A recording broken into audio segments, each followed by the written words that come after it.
Assalamualaikum warahmatullahi wabarakatuh.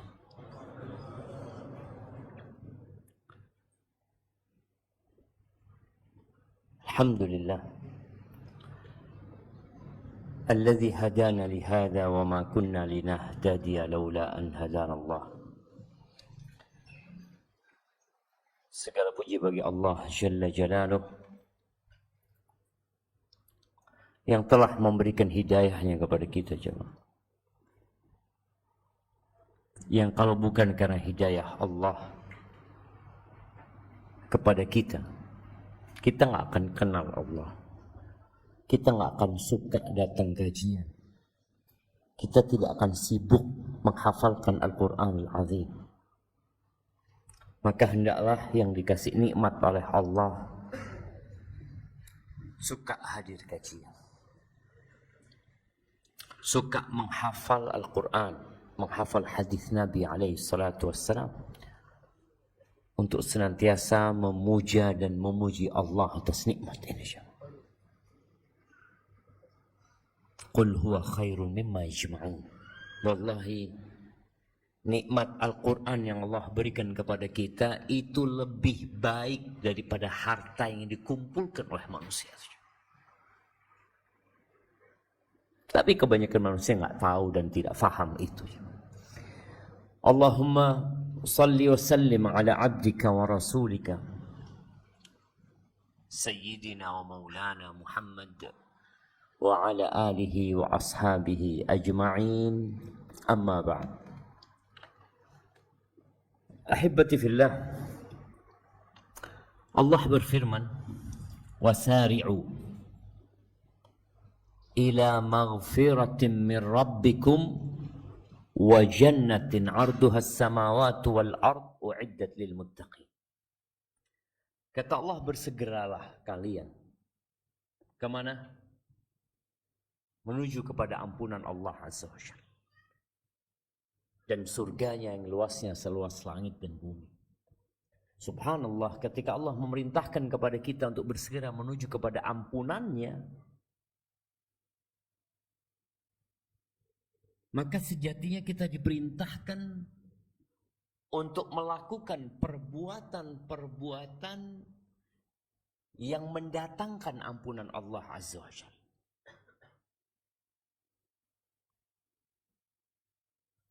Di antaranya jemaah itu ketika berjumpa saling mengucapkan salam dan berjabatan tangan.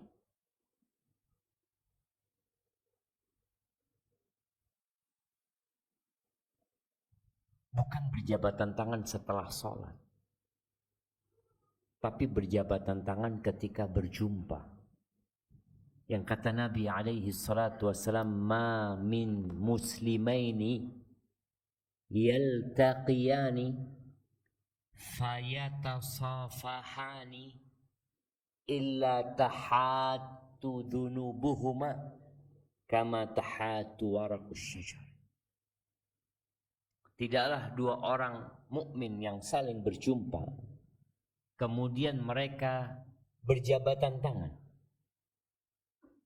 melainkan dosa-dosa mereka akan berguguran seperti bergugurannya daun-daun pepohonan.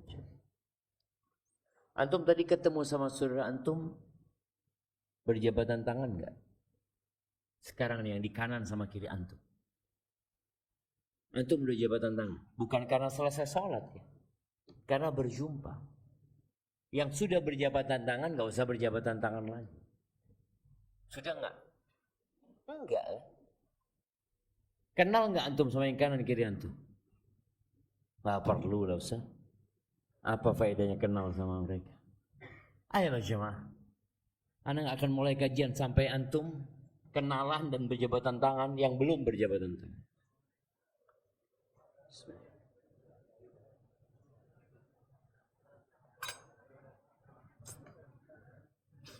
Simple jemaah, berjabatan tangan itu simple banget, tapi menggugurkan dosa. Nah, Sudah. Ada mahasiswa yang satu kelas sampai 1 semester habis nggak kenal. Bayangin, duduk bersebelahan. Ana sampai bingung. Kenapa banyak hal-hal yang mendatangkan rahmat Allah ya? Yang menghadirkan ampunan Allah, kita zuhud gitu. Kita penuntut ilmu yang seharusnya bersemangat menuntut ilmu dan mengamalkannya malah biasa-biasa aja. Pesan Nabi alaihi salatu wassalam di saat fitnah harta menggelora kepada Shaddad ibn Aus, yang Nabi mengatakan kepada dia alaihi salatu wassalam, ya Shaddad, idza ra'aita an-nas yaknizuna adh-dhahaba wal fiddah, kalau engkau melihat orang sibuk dengan harta, menimbun harta emas dan perak, faknis anta haula'il kalimat. Antum ingat tuh, engkau kumpulkan, engkau timbun nih kata-kata ini, timbun. Bagaimana yang namanya nimbun? Ambil taruh lagi, ambil taruh lagi, ambil taruh lagi. Engkau timbun nih, engkau simpan. Apa doanya? Allahumma inni as'aluka tsabata fil amri wal azimata 'ala rusdi wa as'aluka mujibati rahmatik wa azaima maghfiratik. Ya Allah, aku memohon kepadamu penyebab datangnya rahmatmu dan perkara-perkara yang menghadirkan ampunanmu. Itu yang diminta seharusnya. Astaghfirullahaladzim. Kita kadang-kala meminta yang lain. Kita ingin seperti mereka. Ya, nggak apa-apa. Kayak itu kata Nabi SAW, la ba'sa bil ghina. Nggak apa-apa kayak itu. Tapi syaratnya satu. Apa? Limanit taqwa. Syaratnya kau bertakwa sama Allah. Nggak apa-apa kau kaya, nggak apa-apa kau punya banyak harta. Berguna kalau engkau bertakwa. Tapi kalau nggak ada gunanya. Akan jadi adab buat kita semua. Maka tolong hal-hal yang menghadirkan rahmat Allah, yang menyebabkan turunnya ampunan Allah, kita segera untuk mengamalkan. Salah satu tadi berjabatan tangan. Berjabatan untuk ketemu. Ya. Kenapa Anda sampaikan? Tadi ada 2 mahasiswa. Anda lagi lewat. 2 mahasiswa ini mau berjabatan tangan tapi ragu mereka. Mau datengin ustadz, nggak mau datengin ustadz. Akhirnya lewat aja. Padahal ketika dia berjabatan tangan, dosa-dosanya berguguran. Bayangin antum ketika berjabatan tangan, ya Allah, antum ingat dengan hadis tadi. Antum gak akan berhenti berjabatan tangan. Sampai orang-orang mungkin lihat antum, aneh orang ini. Setiap ketemu orang berjabatan tangan. Dia tadi sampaikan hadis Nabi alaihi salatu wassalam. Baik, ahibati fillah. Besok libur. Libur nasional. Iya. Seluruh Indonesia libur. Untuk apa? Untuk menentukan siapa pemimpin setiap kota. Dan kita tahu pemimpin itu memiliki peran yang penting. Ana pesan buat semuanya. Berdoa, memohon kepada Allah agar Allah memberikan pemimpin yang baik-baik di setiap kota di Indonesia ini.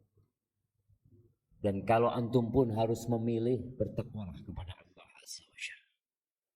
Antum akan ditanya sama Allah Jalla Jalla. Kenapa memilih fulan, kenapa enggak fulan? Dan orang berebut jabatan dan tahta. Padahal kata Nabi alaihi salatu wassalam mengingatkan tentang al-imarah, tentang jabatan dan kepemimpinan itu, bi'satil murdi'ah, nikmatil murdi'ah, wa bi'satil fatimah. Sebaik-baiknya ibu yang menyusui. Jabatan itu. Dan seburuk-buruknya ibu yang menyapih anak yang dia susui. Wa innaha nadamah yaumal qiyamah. Dan jabatan dan kepemimpinan itu akan jadi penyesalan kelak pada hari kiamat. Maka Nabi SAW melarang kita untuk meminta jabatan atau berambisi untuk mendapatkan. Baik, ahibati fillah. Kita sampai ke bab 435. Bab man kariha an yaq'uda wa yaquma lahun nas. Bab orang yang membenci bagaimana kondisi dia duduk dan orang lain pada berdiri untuk dirinya. Ini sebenarnya sudah dibahas di bab sebelumnya tentang hukum berdiri buat orang lain. Kita akan baca hadisnya. Bismillahirrahmanirrahim. Alhamdulillah wassalatu wassalamu ala Rasulillah wa ala alihi wa sahbihi wasallam. Allahumma wa li syekhina wa li masyayikhi wa li walidayhi wa li tullabihi wa li talibatihi wa lil hadirin wal mustami'in ajma'in. Qala al-mu'allif wa huwa amirul mu'minin fil hadits Abu Abdullah Muhammad bin Ismail bin Ibrahim al-Ju'fi al-Bukhari rahimahullahu ta'ala. Bab man kariha an yaquda wa yaquma lahu an-nas. حدثنا موسى قال حدثنا أبو عوانة عن الأعمش عن أبي سفيان عن جابر قال سري الرسول صلى الله عليه وسلم من فرس بالمدينة على جذع نخلة فانفكت قدمه فكنا نعوده في مشروبة عائشة رضي الله تعالى عنها فأتيناه وهو يصلي قاعدا فصلينا قياما ثم أتيناه مرة أخرى وهو يصلي المكتوبة قاعدا فصلينا خلفه قياما فأومى إلينا أن اقعدوا فلما قضى الصلاة قال إذا صلى الإمام قاعدا فصلوا قعودا وإذا صلى قائما فصلوا قياما ولا تقوموا والإمام قاعد وكما تفعل فارس بعظمائهم. طيب حسبك. Al-Imam Bukhari menyebutkan telah mengajarkan kepada kami Musa. Dia berkata telah mengajarkan kepada kami Abu Awanah dari Al-A'mash, dari Abu Sufyan, dari Jabir bin Abdullah Al-Ansari radhiyallahu anhuma. Dia berkata, suri'a Rasulullah sallallahu alaihi wasallam min faras ala jid'i nakhlatin. Ya Allah jemaah.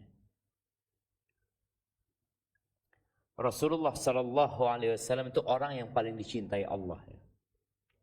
Tidak pernah ada manusia yang menginjakkan kakinya di muka bumi ini yang lebih baik daripada Rasulullah SAW. Dan tidak ada manusia yang lebih dicintai, dirahmati, disayangi sama Allah lebih dari Rasulullah SAW. Tapi ternyata beliau adalah orang yang paling banyak cobaannya. Di fisiknya, di kehormatannya, di hartanya. Ini udah hijrah dari kota Mekah menuju ke Madinah. Udah pernah dilemparin batu Rasulullah sallallahu alaihi wasallam oleh orang-orang musyrikin di Taif. Pernah diboikot selama 3 tahun kira-kira. Sehingga sahabat-sahabat makan dedaunan. Pernah terjatuh di lubang dan dipukul kepalanya dengan pedang. Hingga giginya patah alaihi salatu wassalam. Masih dikasih cobaan lagi sama Allah. Nih kejadian lain. Suri'a dikatakan jatuh ya. Jatuh dari kuda Nabi alaihi salatu wassalam di kota Madinah, jatuhnya ke batang pohon kurma. Anak ingat, anak pernah jatuh dari kuda. Kuda itu jalan terlalu kencang. Dan ketika diajak belok, dia nggak belok. Akhirnya yang belok orang yang di atasnya. Jatuh dan anda rasakan sakit. Rasulullah SAW jatuh itu disebutkan di sini. Fanfakkat qadamuhu. Terlepas telapak kakinya aja. Ankle-nya mungkin ya. Biasanya orang ankle itu yang sering terlepas ya. Cedera ankle itu biasanya kan. Ankle-nya karena jatuh mengenai batang pohon kurma. Kaki Nabi SAW. Beliau orang yang paling dicintai Allah, dikasih cobaan lagi. Makanya antum ketika sehat terus ya. Antum jangan berpikir Allah lagi cinta sama antum.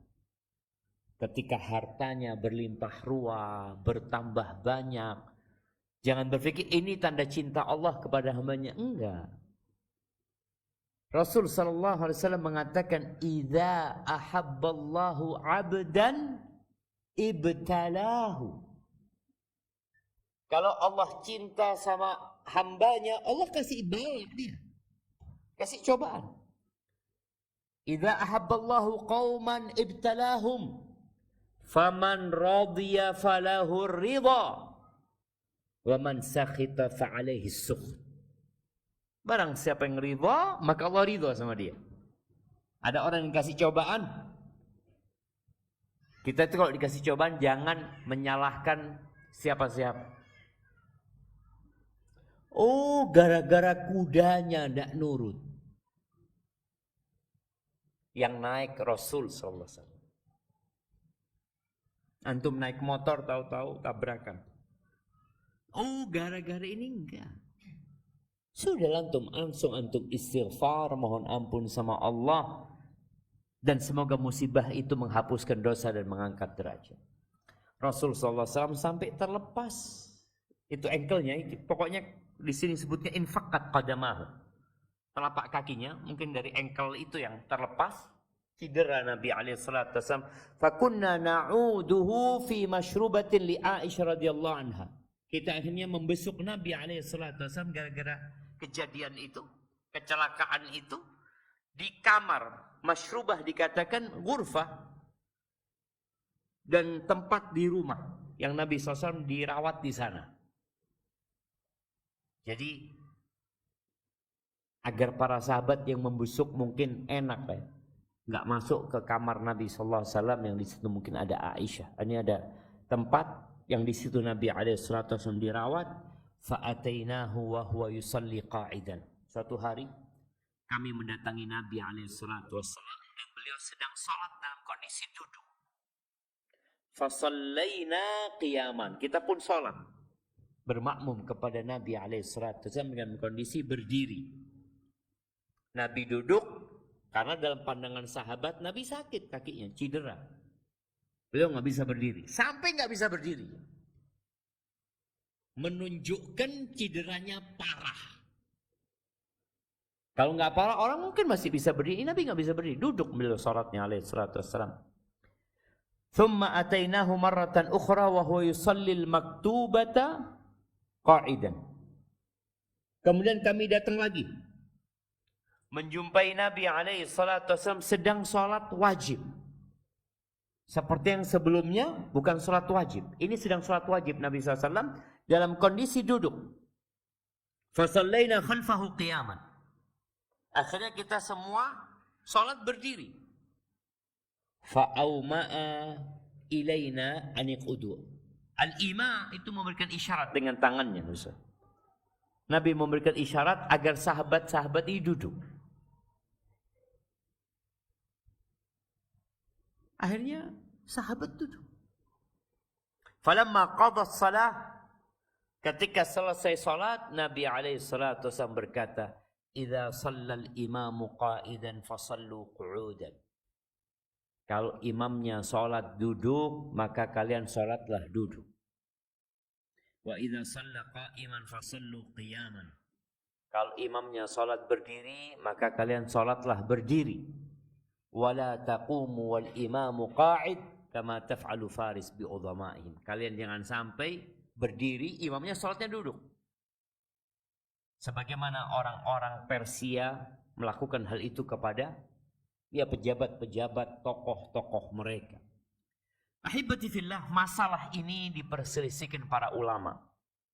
Apakah memang yang pertama seharusnya imam itu adalah yang sehat, yang tidak sakit. Tapi boleh jadi imamnya imam rawatib, yang memang dia menjadi imam. Seperti Nabi kita alaihi salatu wassalam ketika itu. Kenapa kok diperselisihkan sekarang hukum sholat berdiri imamnya duduk? Apakah makmumnya harus ikut duduk atau tetap berdiri? Banyak ulama yang berpendapat hadis ini mansukh. Karena di akhir hayat Nabi alaihi salatu wassalam, Abu Bakar yang menjadi imam sholat. Suatu hari Abu Bakar imam, disebutkan dapat 1 rakaat, datang Nabi alaihissalam. Akhirnya sholat di samping Abu Bakar Siddiq. Abu Bakar mengikuti gerakan Nabi SAW. Nabi duduk, Abu Bakar berdiri, dan sahabat semuanya berdiri. Maka banyak ulama yang berpendapat hadis tadi mansukh, karena Nabi SAW pernah sholat duduk dan semua sahabatnya sholatnya berdiri. Hadza wallahu a'lam. Baik, lanjutkan.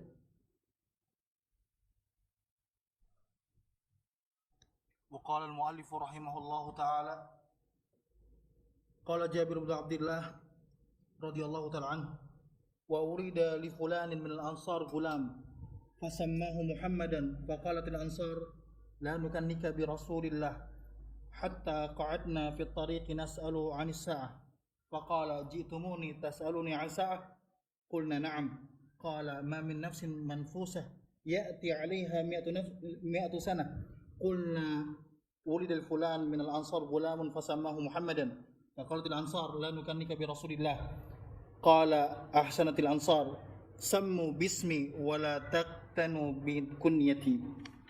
Baik, barakallahu fikum. Ini hadis Jabir, lanjutan dari hadis tadi sebenarnya. Jabir mengatakan bahwasanya wa ulida li fulanin minal ansar, disebutkan li rajulin minal ansar di riwayat lain nih. Dilahirkan untuk salah seorang laki-laki dari Ansar seorang putra. Fasammahu Muhammadan, dikasih nama Muhammad. Sepertinya ada yang salah dalam riwayat ini. Karena kita pernah bahas di bab tentang nama. Namanya bukan Muhammad. Fasammahu Al-Qasim. Dikasih nama Al-Qasim, bukan Muhammad. Dan nanti kalau kita baca hadis ini, dan memang di bawah akan dijelaskan bahwasanya nggak apa-apa memberi nama anak Muhammad alaihissalam, tapi kita para sahabat nggak boleh berkunyah dengan kunyahnya Nabi Muhammad. Apa kunyahnya Nabi Muhammad SAW? Abul Qasim. Karena pernah ada sahabat yang memanggil, ya Abul Qasim, ya Abul Qasim. Dan Nabi menoleh alaihi salatu wassalam. Akhirnya sahabatnya mengatakan, ya Rasulullah, bukan engkau, maksudnya aku fulan. Maka di situ Nabi melarang alaihi salatu wassalam. Di cerita ini, fasammahu Al-Qasim yang betul. Bukan Muhammad SAW. Faqalatil Ansar, di sini orang-orang Ansar mengatakan, la nukannika bi Rasulillah. Kami enggak akan memberikan kunyah kepadamu dengan kunyahnya Rasulullah SAW. Abul Qasim. Karena orang kalau dianjurkan jamaah, kunyah itu dengan anak pertama, anak laki-laki khususnya. Walaupun orang yang belum punya anak boleh pakai kunyah. Makanya kadang-kadang teman-teman yang udah ngaji ini supaya keren, siapa namanya? Abu Dawud.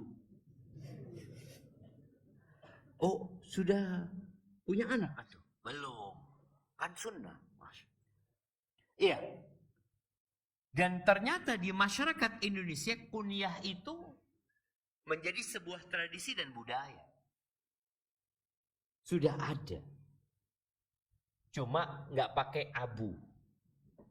Pakai apa? Bapak. Kalau di Madura ini, antum kalau ngelihat di orang kampung sini, umpamanya ada Pak Pit. Itu nama anaknya. Bukan Bapak Pit. Bu Pit itu anak ibu, ummu. Kalau bahasa Arabnya. Tapi karena bahasa Madura jadi Pak sama Bu. Apakah harus diganti bahasa Arabnya? Nggak harus. Bapaknya fulan, ayahnya fulan. Ayahnya Joko. Dulu anak punya teman SD itu. Nama bapaknya Pak Inten. Ibunya Bu Inten. Anda baru ternyata itu nama anak pertamanya Inten itu. Intan namanya. Cuma karena bahasa Madura dipanggil Inten gitu seperti itu. Di sini para sahabat mengatakan kepada orang ini bahwa kami tidak akan memberikan kunyah kepadamu seperti kunyahnya Rasulullah SAW. Abul Qasim enggak. Subhanallah. Ini sebagai bentuk penghormatan mereka kepada Nabi alaihi salatu wassalam. Hatta qa'adna fit tariq nas'aluhu anis sa'ah. Sampai akhirnya kami duduk di jalan. Kami bertanya kepada Nabi alaihi salatu wassalam tentang kiamat. Kenapa para sahabat tanya tentang kiamat?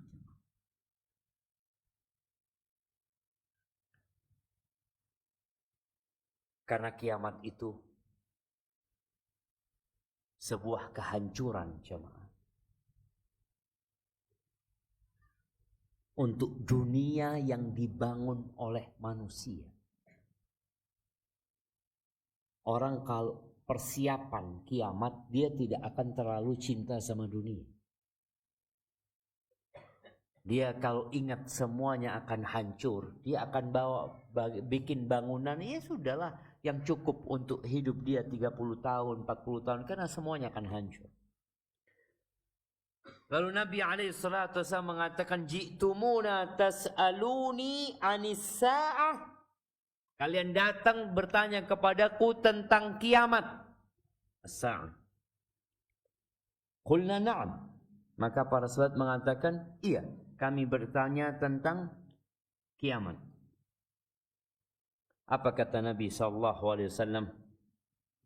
Ma min nafsin manfusatin ya'ti 'alaiha mi'atu sana. Beliau mengatakan alaihi salatu wassalam bahwa siapa saja tidak ada jiwa yang hidup saat ini, kemudian datang 100 tahun dia masih hidup. Itu kata Nabi SAW. Oh, kan kiamat belum terjadi, Ustaz. Sudah 100 tahun. Dari sabda Nabi SAW. Iya.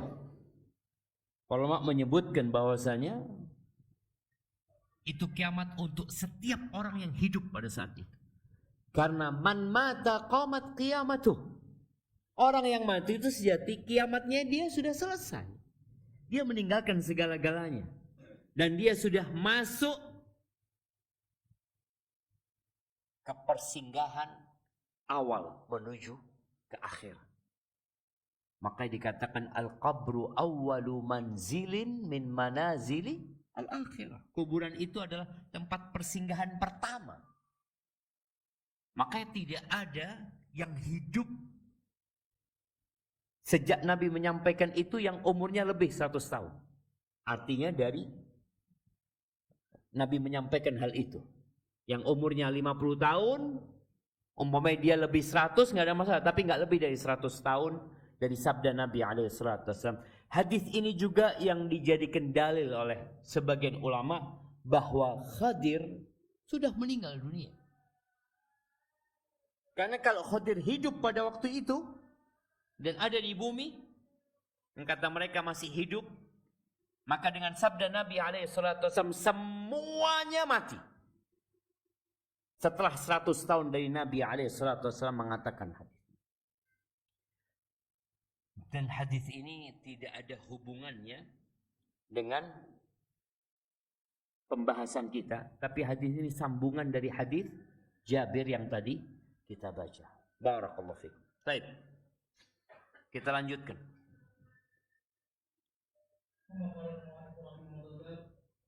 حدثنا عبد العزيز بن عبد الله قال حدثني الداراوردي عن جعفر النبي عن جابر بن عبد الله ان رسول الله عليه وسلم مر في السوق داخلا من بعد العلية والناس كنفيه فمر بجدي أسك فتناوله فأخذ بأذنه ثم قال أيكم يحب أن هذا له بدرهم فقالوا ما نحب أنه لنا بشيء وما نصنع به قال أتحبون أنه لكم قالوا لا قال ذلك لهم ثلاثا فقالوا لا والله لو كان حيا لكان عيبا فيه أنه أسد والأسد الذي ليس له أذنان فكيف هو ميت قال فوالله للدنيا أهون على الله من هذا عليكم. Barakallahu fiik. Imam Bukhari menyebutkan sebuah bab tanpa judul. Bab. Nomornya 436. Hadisnya 962. Di bab ini Imam Bukhari menyebutkan dua hadis. Ini hadis yang pertama yang baru saja kita baca. Imam Bukhari mengatakan telah mengajarkan kepada kami Abdul Aziz bin Abdullah. Dia berkata telah mengajarkan kepada kami Ad-Darawardi. Dia meriwayatkan dari Ja'far, dari ayahnya, dari Jabir bin Abdullah. Sama dengan hadis sebelumnya. Riwayatnya siapa? Jabir bin Abdullah Al-Ansari radhiyallahu anhu. Apa kata Jabir? Anna Rasulullah sallallahu alaihi wasallam marra fi suq dakhilan min ba'dil 'aliyah. Pernah suatu hari Nabi alaihi salatu wasallam melewatin pasar. Jadi subhanallah ya. Pasar di masa lalu dengan pasar sekarang itu berbeda. Antum di Jakarta sampai sekarang dengar yang namanya pasar Senen, pasar Rebo, pasar apa lagi? Pasar Minggu. Hah? Pasar Minggu. Karena memang dulu itu pasar nggak tiap hari jemaah. Dan sampai saat ini pun di Jember ada pasar-pasar yang hanya di hari tertentu.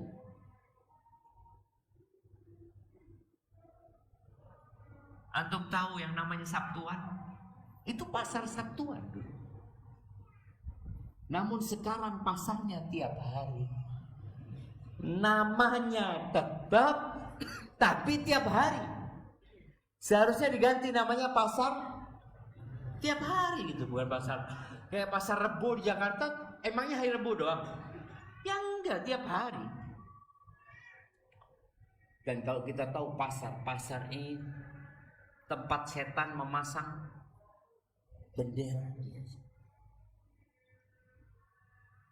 Dan pasar ini adalah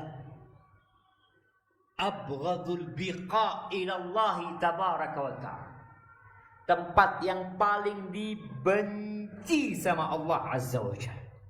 Pasar. Makanya kita diperintahkan kalau masuk pasar baca doa. Bagaimana sekarang pasarnya ada di tangan antum?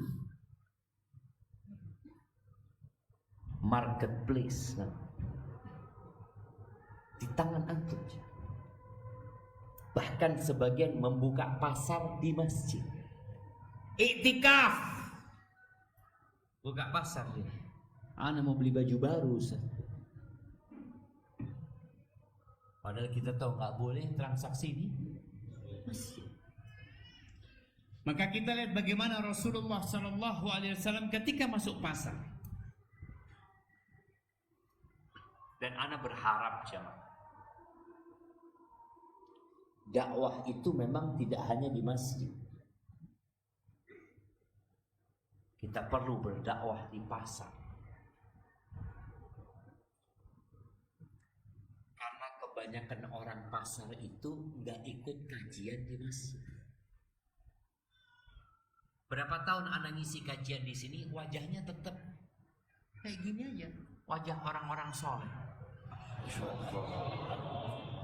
Kalau lampu dimatikan tetap terang, nggak yakin jemaah.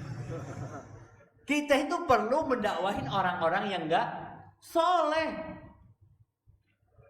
Bagaimana di pasar itu bisa ada kajian? Tolong antum bikin nanti undangan. Ustaz, sudah siap, Ustaz. Dan betul, Ustaz. Ada satu orang ngundang anak, tapi bukan di pasar, di Pujasera. Anak kepingin lah, Ustaz, orang-orang dikasih dakwah, Ustaz. Dia punya Pujasera, dia ingin supaya dakwah sampai ke sana. Ini termasuk ta'awun 'alal birri wat taqwa. Kalau ustadznya ke sana diusir mungkin ustadznya. Tapi kalau yang punya pasar yang bikin kajian, mungkin mereka mengusir yang punya pasar? Enggak mungkin.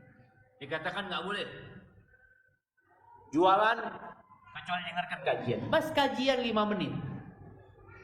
Cukup jangan. Umar bin Khattab kadang-kala datang ke pasar mengatakan, la yabi fi suqina, enggak boleh jualan di pasar kami kecuali yang sudah ngerti hukum fikih. Ya gimana orang enggak ngerti hukum? Setan tempatnya di pasar, tempatnya penipuan di pasar, ngurangin timbangan di pasar. Sampai ada sebuah anekdot yang diceritakan, ada orang jualan di pasar jeruk. Dia bilang manis, manis. Orang pada beli ya man. Datang balik lagi mereka. Pak katanya manis pak, kata dia. Saya beli 2 kilo kok kecut gini, kata dia. Iya, kamu 2 kilo, saya 2 keranjang kecut semuanya, kata dia. Artinya dia ditipu orang, kemudian dia nipu orang, terus mata rantainya seperti itu. Na'udzubillah. Nah, Nabi alaihissalatu wassalam masuk pasar.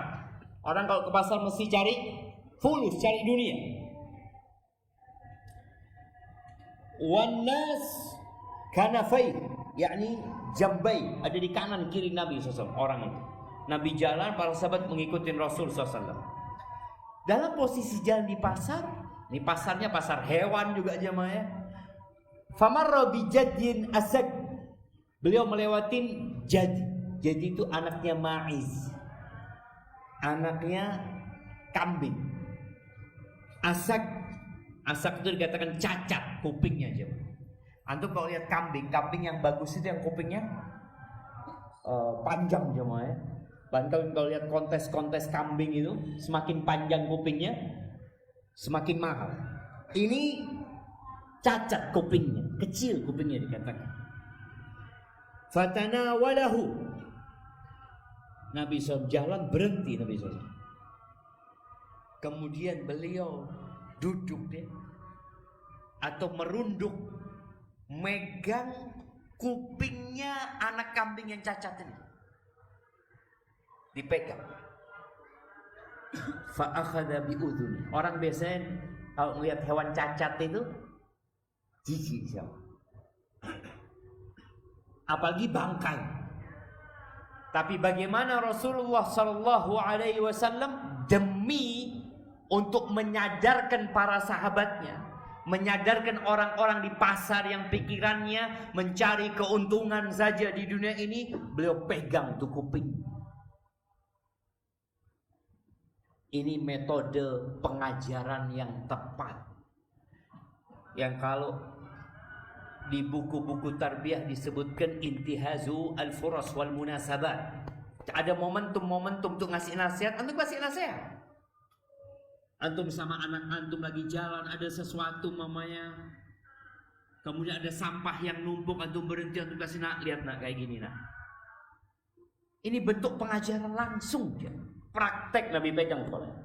Thumma lalu beliau berkata, seakan-akan beliau sedang menjajakan barang di pasar nih. Tempatnya pasar. Ayyukum yuhibbu anna hadha lahu bidirham. Siapa yang mau 1 dirham? 1 dirham.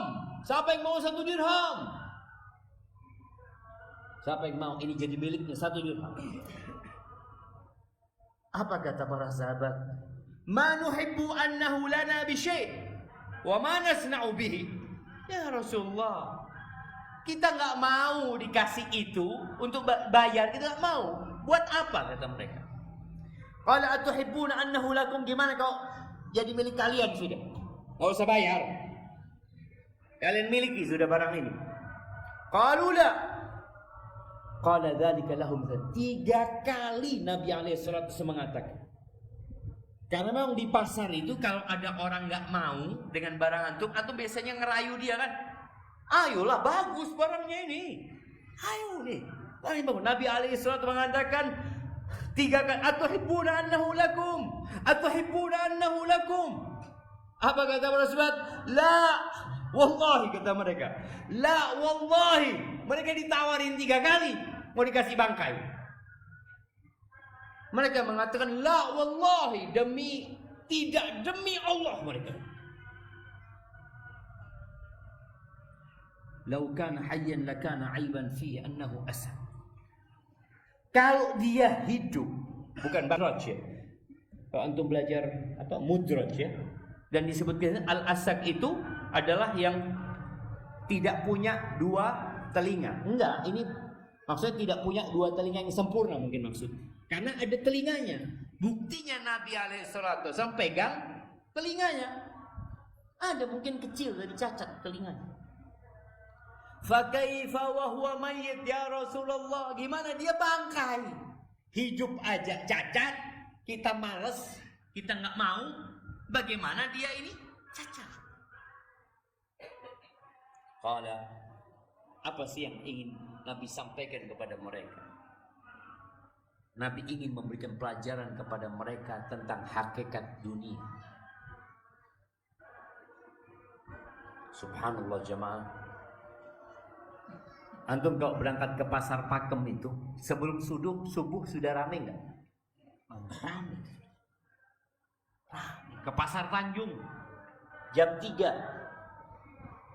jam 2, jam 1, jam 12. Pas adzan subuh masjidnya sepi. Oh, mereka mungkin sudah jamak sama Isya.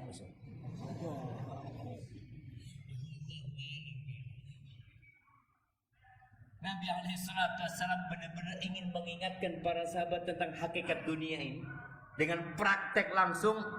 Lalu beliau membalas sumpahnya para sahabat dengan sumpah. Sahabat kan mengatakan, la wallahi, enggak, demi Allah enggak mau ya Rasulullah, sudah jangan dipaksa gitu. Enggak mau mereka sudah.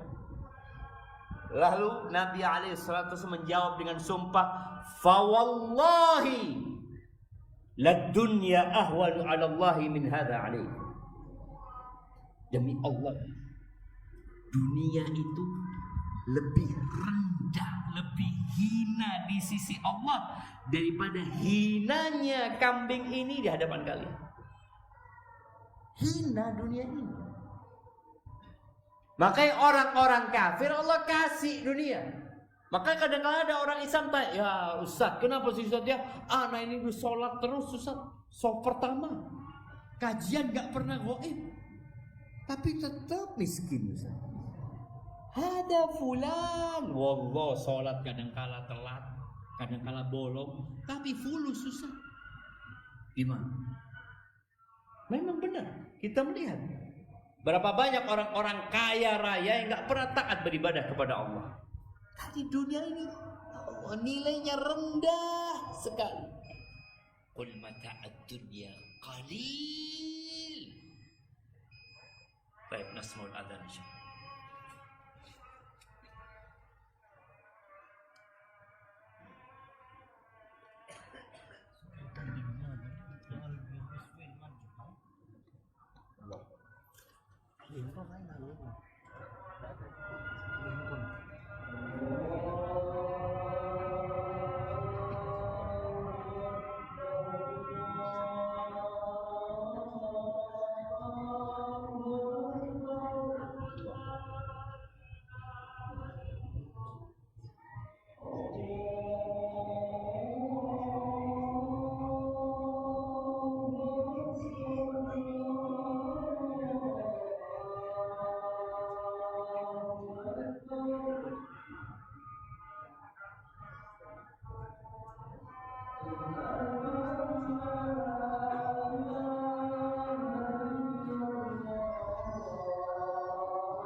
Allahumma salli wa sallim ala nabiyyina Muhammad. Jamaah rahimakumullah. Di dalam Al-Qur'anul Azim dan di dalam sunnah Nabi alaihi salatu wassalam sering Allah memisalkan tentang kehidupan dunia ini. Soalnya dengan adanya perbandingan orang itu jadi lebih mengerti. Cerita Nabi dengan kalau di Al-Quran ya, Allah permisalkan kehidupan dunia dengan air yang Allah turunkan. Dan kemudian dengan air itu tumbuhlah tumbuh-tumbuhan, pertanian menjadi hijau. Kalau di sini kita bisa melihat sawah. Sekarang orang lagi tanam padi. Yang kemarin sempat kering. Sekarang mereka tanam padi. Kita lihat padi itu mulai menghijau. Terus tambah besar, tambah tinggi. Kemudian keluar di bulir-bulirnya beras. Setelah itu menguning. Kemudian habis. Selesai. Sepertilah kehidupan dunia. Nabi SAW pernah bertanya kepada seorang sahabat yang namanya Dhahhak. Beliau mengatakan kepada Dhahhak, ya Dhahhak, ma ta'amuka? Apa makananmu Dhahhak? Dhahhak mengatakan al-lahmu wal-laban. Al-lahmu wal-laban.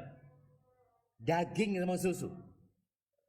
Kalau bicara daging, orang itu punya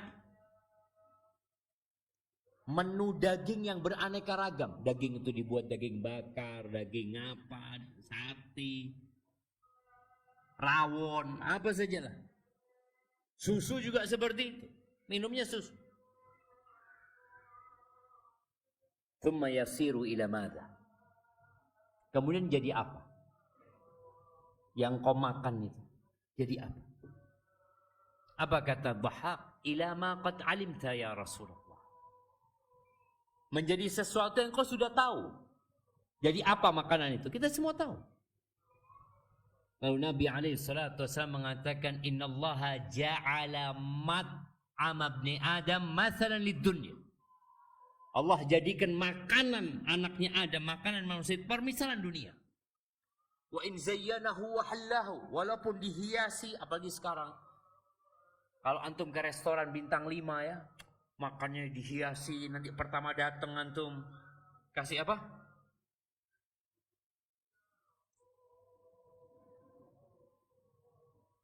Masya Allah. Kemudian datang makanan pembuka.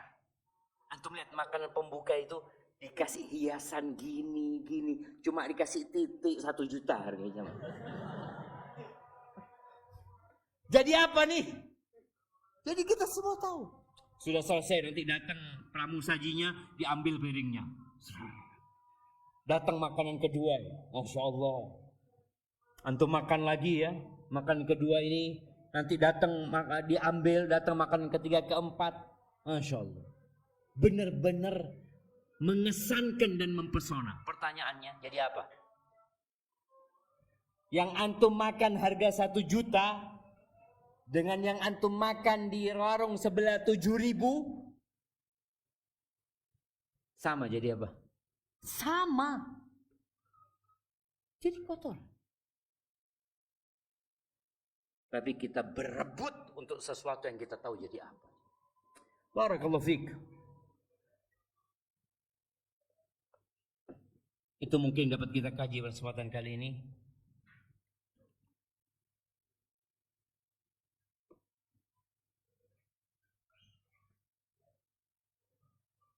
Izin bertanya Ustadz, jika ada serangan fajar yang datang ke rumah kita, apa yang kita lakukan? Antum melakukan serangan duha. Jangan pemerintah melarang. Dan itulah dunia.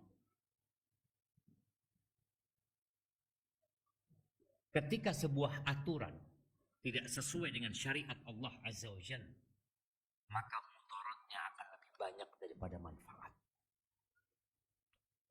Yang jadi korban siapa? Rakyat. Tapi rakyat dikasih fulus, mau nggak? Mau lah Ustaz, fulus Ustaz. Jangan. Antum jadilah orang yang muslim sejati. Jazakallah khair. Katakan.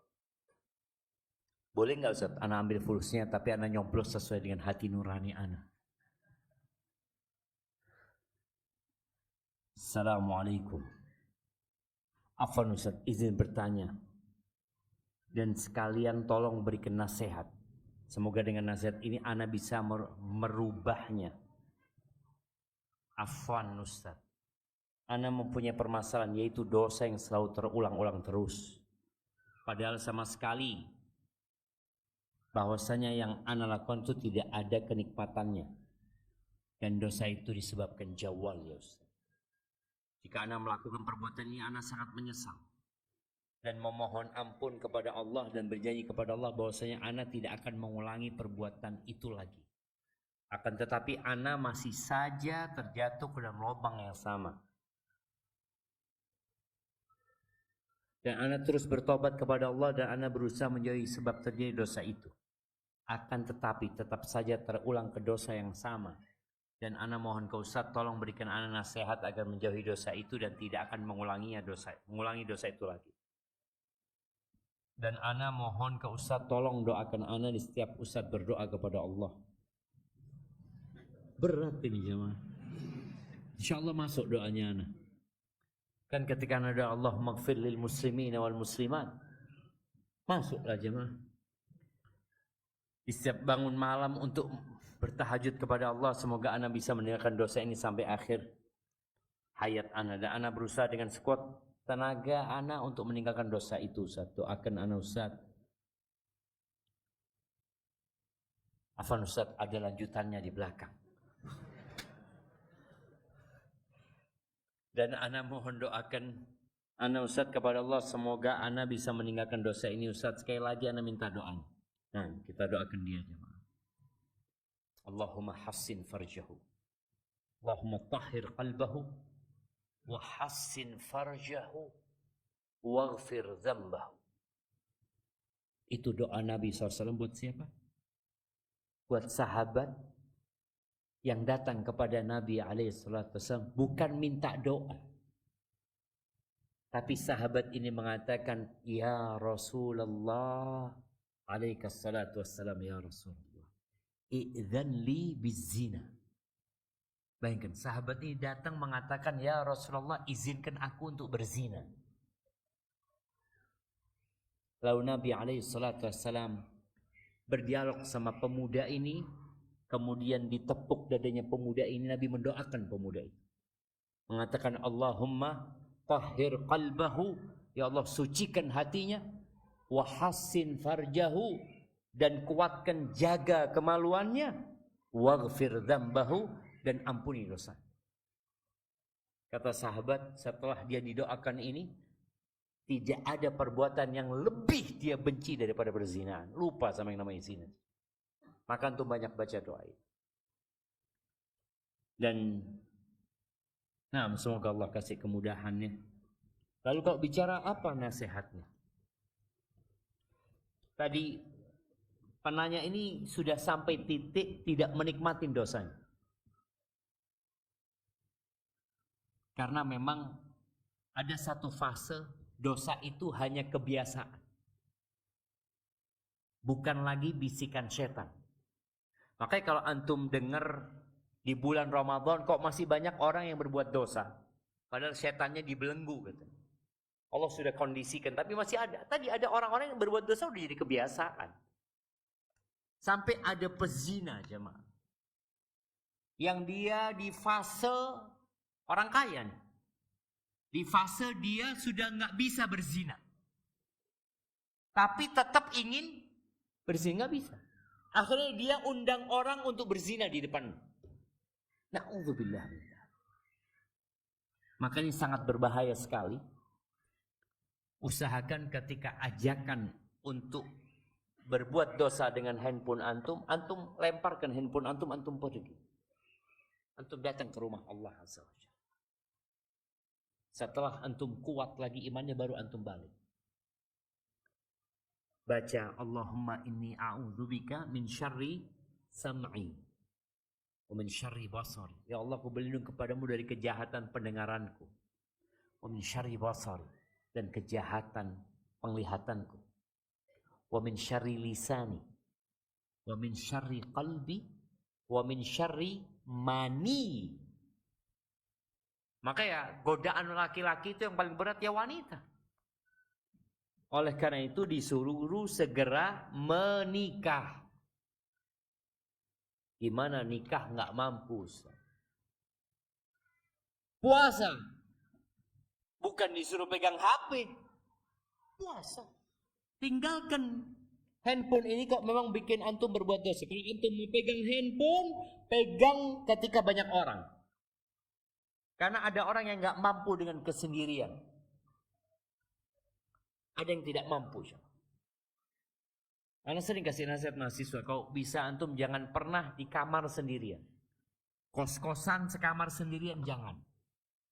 Usahakan berdua, bertiga. Soalnya kalau sendirian iman antum lemah, siapa yang nemenin antum? Siapa? Syaitannya langsung kunci pintunya. Oh, ahlan wa sahlan. Temenin setan.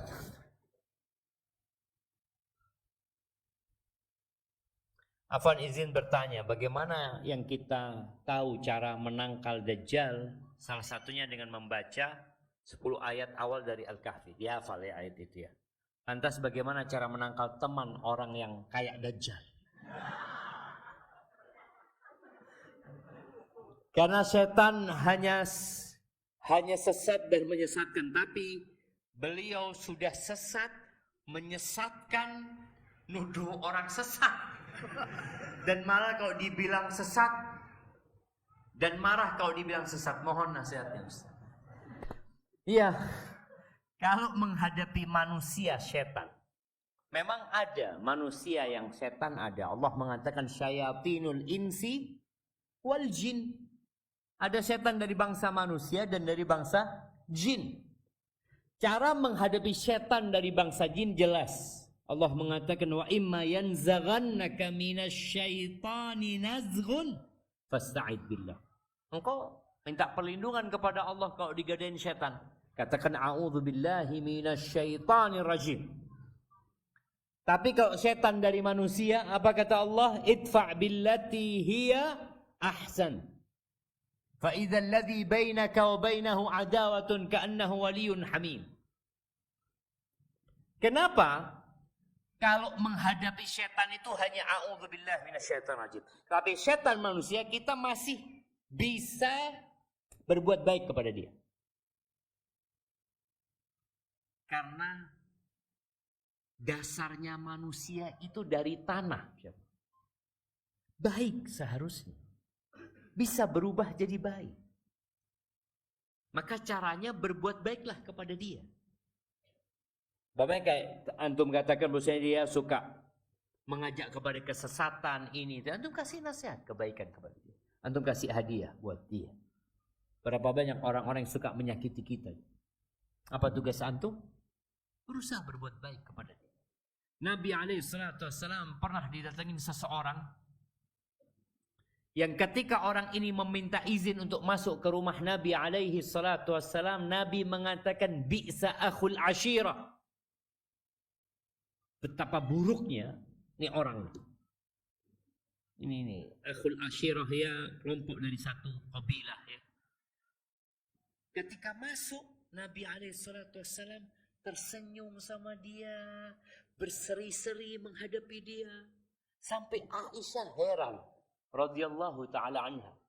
Ketika pulang orang itu, Aisyah tanya, "Ya Rasulullah, sebelum orang itu masuk engkau mengatakan dia orang jahat gitu, bukan orang baik." Nah, orang yang buruk. Tapi ketika dia masuk, kok engkau berubah? Maka Nabi SAW mengatakan, "Inna min syarrin nas man wada'un aw man tarakahun nas ittiqa'a syarri." Termasuk orang yang paling jahat itu adalah orang yang ditinggalkan manusia karena takut dengan kejahatan orang ini. Jadi cara menghadapi orang yang jahat itu bukan kita dengan jahatin dia. Dia malah akan lebih jahat. Tapi berusaha kita berbuat baik kepada dia. Semoga dia berubah dan mendapatkan hidayah. Itu yang namanya al-mudarah ya. Bagaimana kita berbuat baik sama orang, padahal kita nggak suka sama orang itu, hanya dalam rangka menyelamatkan diri kita dan agama kita dari kejahatan orang tersebut. Maaf. Seperti itu. Untuk mentarbiah anaknya dari pasangan sebelumnya dan mendapatkan dosa jika sang anak tidak bertakwa kepada Allah. Apakah Pak Sutri sudah bercerai kemudian menikah lagi? Ketika Pak Sutri sudah bercerai kemudian nikah lagi nih, apakah masih terbeban tanggung jawab untuk mentarbiah anaknya dari pasangan sebelumnya? Ini menikahi janda punya anak gitu maksudnya. Apakah mendapatkan dosa jika sang anak tidak bertakwa kepada Allah? Ingat, perceraian itu hanya memisahkan hubungan suami istri. Hubungan ayah dengan anaknya, bunda dengan anaknya tidak pernah putus. Dan kewajiban bapak untuk memberikan nafkah kepada anaknya, bertanggung jawab kepada anaknya, masalah pendidikan anaknya juga tanggung jawab bapak. Tapi banyak bapak yang nggak tanggung jawab. Akhirnya bapak sambungnya. Apakah bertanggung jawab? Iya. Ketika dia melihat kemungkaran di rumahnya, anak istrinya, karena termasuk berbuat baik kepada istri adalah berbuat baik kepada anak-anaknya. Dan banyak yang menikahi janda kemudian nggak peduli sama anak janda itu. Nggak benar aja. Antum bantu itu janda untuk mentarbiah anak-anaknya ketika bapaknya nggak tanggung jawab. Karena banyak janda yang mengeluh, Ustaz, suami anak maunya sama anak aja, sama anak-anak nggak mau. Akhirnya anaknya malah diusir. Ketika bapaknya datang atau berbuat buruk kepada anaknya, sehingga ada istilah ibu tiri lebih kejam dari ibu kota, atau ibu kota lebih kejam daripada ibu tiri. Tapi ada nggak bapak tiri yang kejam sama anak tirinya? Ada juga. Kalau bicara tanggung jawab, engkau ketika melihat kemungkaran, yang engkau nggak boleh diamkan. Rasulullah SAW ketika menikah dengan Ummu Salamah janda punya anak 3 kalau nggak salah. Ketika dilamar sama Nabi SAW, Ummu Salamah mengatakan, aku ini pencemburu ya Rasulullah. Dan aku punya anak gitu loh. Istri-istri Nabi yang lainnya SAW nggak ada yang punya anak. Semuanya janda kecuali Aisyah, tapi nggak disebutkan punya anak. Itu sepanjang yang Anda tahu. Sofiyah nggak punya anak, Hafsah nggak punya anak, Zainab nggak punya anak, yang punya anak Ummu Salamah. Nggak tahu Saudah punya anak atau tidak ya. Tapi yang Anda tahu yang punya anak cuma Ummu Salamah. Maka Nabi SAW mengatakan, adapun masalah cemburu kita minta tolong sama Allah. Adapun keluargamu kita gabungkan sama anak. Artinya Nabi juga bertanggung jawab. Maka lihat bagaimana Rasulullah SAW ketika makan bersama anak-anaknya Ummu Salamah. Ingat hadis samillah wa kul biyaminik wa kul mimma yalik. Itu sama anaknya Ummu Salamah. Menunjukkan bapak sambung ini juga harusnya peduli sama anaknya. Kalau anak itu tidak bertakwa, ya bukan tanggung jawab dia. Nabi Nuh alaihissalam anaknya kafir. Selama sudah melaksanakan tugas mendidik, selesai sudah. Sambil didoakan. Barakallahu fikum.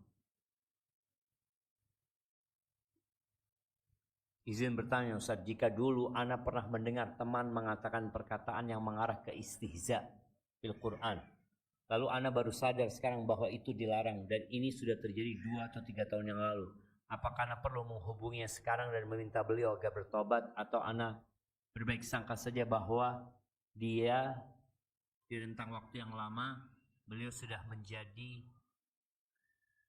bisa jadi telah bertobat dari dosanya?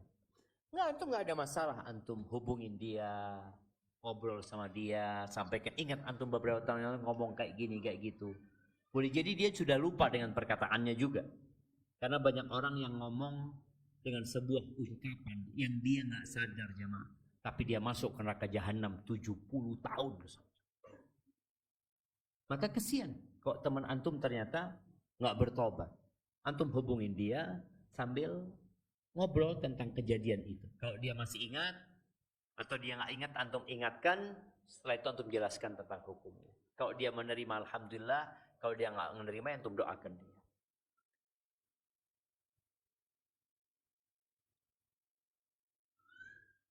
Mohon izin Ustaz menyampaikan pertanyaan dari teman ana di kampung.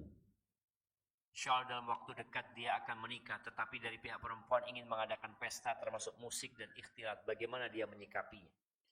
Usahakan dia mengurangi. Kalau dia bisa menghilangkan kemungkaran, itu yang terbaik. Tapi kalau tidak bisa menghilangkan kemungkaran, paling tidak dia mengurangi kemungkaran tersebut. Ada usaha untuk mengurangi kemungkaran. Walaupun kita tahu yang adakan pesta bukan dia, tapi dia seharusnya turut untuk membimbing keluarga istri agar mereka bisa meninggalkan kemungkaran-kemungkaran tersebut. Barakallahu fikum. Izin bertanya, suami dari adik ana ternyata red flag. Red flag.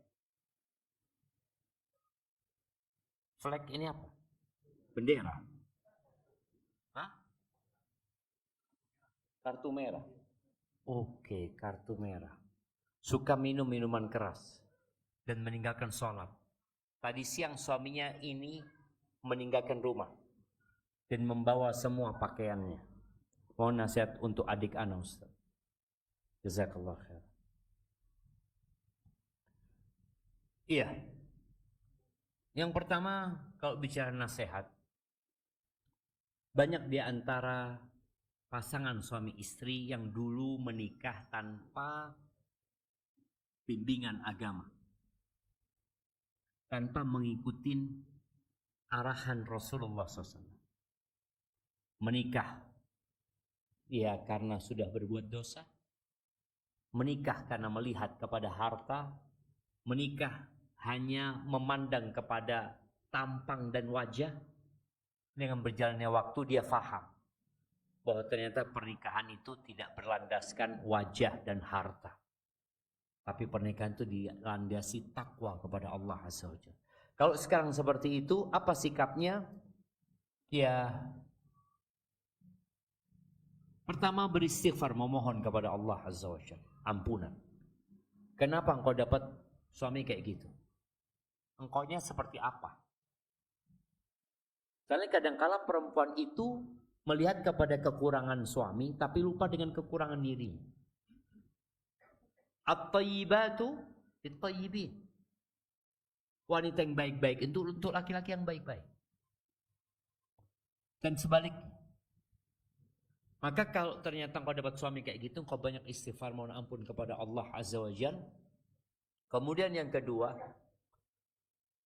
perlu dicari tahu kemana suaminya pergi. Karena Rasul Shallallahu Alaihi Wasallam ini kakaknya atau keluarga si perempuan ini cari tahu. Ketika Nabi Alaihi Wasallam kehilangan menantunya Ali bin Abi Thalib dari rumahnya putrinya, dicari nggak sama Nabi SAW? Dicari. Padahal cuma sepele. Ada masalah sama putrinya kemudian hilang, nggak tidur siang di rumah, dicari sama Nabi SAW. Dan antum sebagai seorang kakak, antum cari, datang ke rumah mertuanya adik, sampaikan fulan ada di mana. Kemudian di sanalah perlu untuk memperbaiki. Di mana rumah tanggamu ini? Apa masalahnya? Juga tanya sama adik apa masalahnya, kok sampai dia pergi. Dan semoga dengan kejadian ini antum bisa memberikan nasihat kepada suaminya adik. Dan mertua juga ketika ngelihat menantunya nggak benar, dia boleh ngasih nasihat, bukan turut campur dalam rumah tangganya. Beda ya. Intervensi di rumah tangga anak itu jangan. Tapi kalau watawasau bil haq, tetap amar ma'ruf nahi mungkar itu tetap. Makanya ketika Abu Bakar Siddiq radhiyallahu anhu masuk ke rumahnya Nabi SAW setelah diizinkan, kemudian datang mau menggampar Aisyah karena Aisyah ngangkat suara. Nabi hadir untuk melarang. Jangan, ini urusan kita nih. Tapi kalau urusan amar ma'ruf nahi mungkar, Nabi alaihissalam datang ke rumahnya Fatimah, ke rumahnya Ali bin Abi Thalib, membangunkan mereka untuk sholat malam. Pernah kita bahas kalau di sini. Ala tusalliyan, dibangunkan sama Nabi SAW. Jadi bukan intervensi dalam kehidupan rumah tangga, tapi amar ma'ruf nahi mungkar dalam urusan ketakwaan kepada Allah Azza wa Jalla. Hadza wallahu a'lam bissawab. Apa nasihat antum untuk seorang anak yang memiliki seorang ayah yang kaku? Kaku kenapa, Jom? Sulit berkomunikasi dengan anak, memaksakan pendapat dalam segala hal, dan tidak memperlakukan anak sebagai teman sehingga anak tidak mau terbuka dengan orang tuanya. Apa sikapnya? Sabar.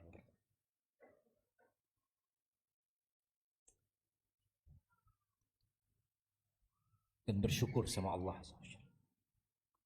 Antum kan sekarang cuma nyebutkan kekurangan ayah. Antum gak sebutkan apa kelebihan ayah antum. Kita tuh menderita hidup ini jamaah kalau fokus kepada kekurangan.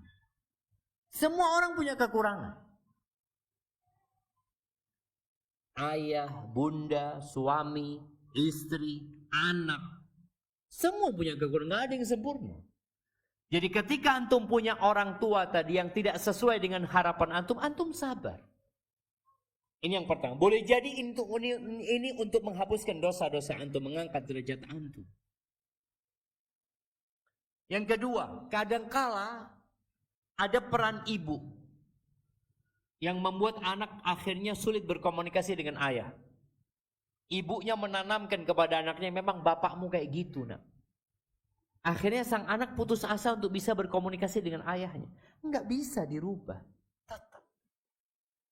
Bagaimana sang anak yang memulai? Bagaimana ketika sang ayah memulai menyampaikan pendapatnya ya, kemudian memaksakan pendapat ayahnya, katakan jazakallah khair ayah, masya Allah pendapatmu bagus ayah. Insya Allah kita. Sehingga ayah itu muncul kedekatan sama anaknya. Tapi kalau akhirnya antum yang menjauh, sedangkan antum punya kewajiban berbakti sama orang tua, dan kita sudah tahu bersama, kita wajib berbakti kepada orang tua yang baik. Kita wajib berbakti kepada orang tua yang lembut. Kita wajib berbakti kepada orang tua yang royal. Kita wajib berbakti kepada orang tua yang muslim. Kita wajib berbakti kepada orang tua yang fasik, fajir. Kita juga wajib berbakti kepada orang tua yang kafir. Dan kita tetap wajib berbakti kepada orang tua yang kafir, yang nyuruh anaknya kafir. Wa in jahadaka ala an tusyrika bi ma laysa laka bihi ilmun fala tuti'hum.